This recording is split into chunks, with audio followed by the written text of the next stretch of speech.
Okay, hi everyone. Today I'll be talking about norovirus. I'm sure you've heard of it. It spreads super easily and it can make a lot of people sick.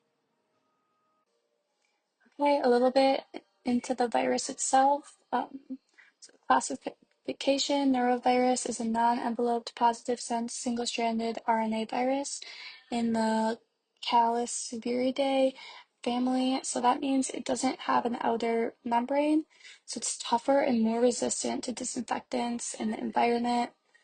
Um, it has an icosahedral shape, so it's kind of like a 20-sided soccer ball.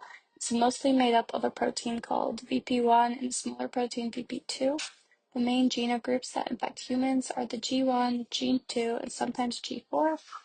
So humans are the main reservoir for norovirus.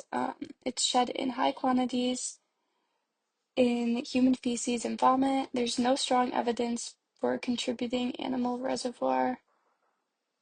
Um, and then mode of transmission. So the primary route is fecal oral. So this is ingestion of the virus particles from contaminated food, water, or surfaces. So person to person transmission is another route, and that could be either direct or indirect.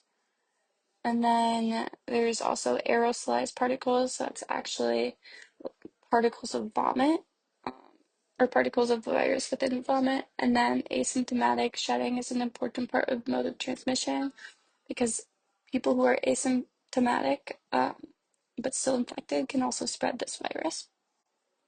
So global burden and statistics. Um, each year, norovirus causes about 685 million cases worldwide, so it affects people of all ages, but it's especially dangerous for young children and older adults.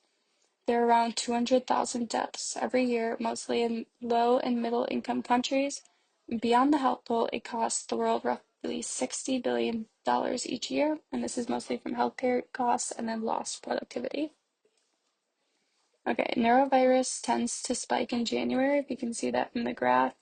The different lines are the different time frames, and then on the x-axis you have those month ranges, and then on the y-axis you have the number of cases. So you can see a clear trend of peaking during the winter, and also you can see a pretty steep divergence last year compared to those previous time periods.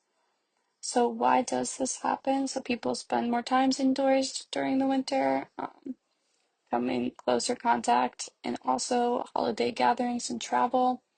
And then the virus itself actually survives longer in these cold and dry conditions. And then last year's peak that you can see there was especially bad because of a new strain that spreads more easily and people had lower immunity to that. Okay, consequences and public health impact. So in terms of health, it causes dehydration, diarrhea, and hospitalizations, especially in kids and older adults. Economically, it's expensive. Hospitals fill up. People miss work or school. And then socially, it causes a lot of school closures, which can be really inconvenient for providing childcare, workplace outbreaks, and a lot of stress for communities trying to contain it. And then prevention and control. So simple is most effective when it comes to norovirus.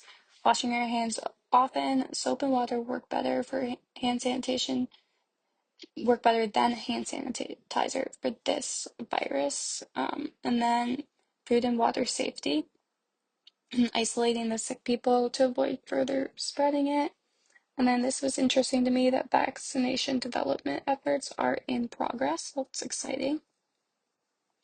Okay, so this wraps us up with our conclusion. Overall, norovirus continues to be a major global health issue. Even though we've made progress in understanding it, protecting vulnerable groups, improving hygiene, and supporting research and public education are all key moving forward. It's one of those viruses that just reminds us how connected global health really is, and that those simple prevention steps can make a huge difference. Okay, thank you all for listening to that.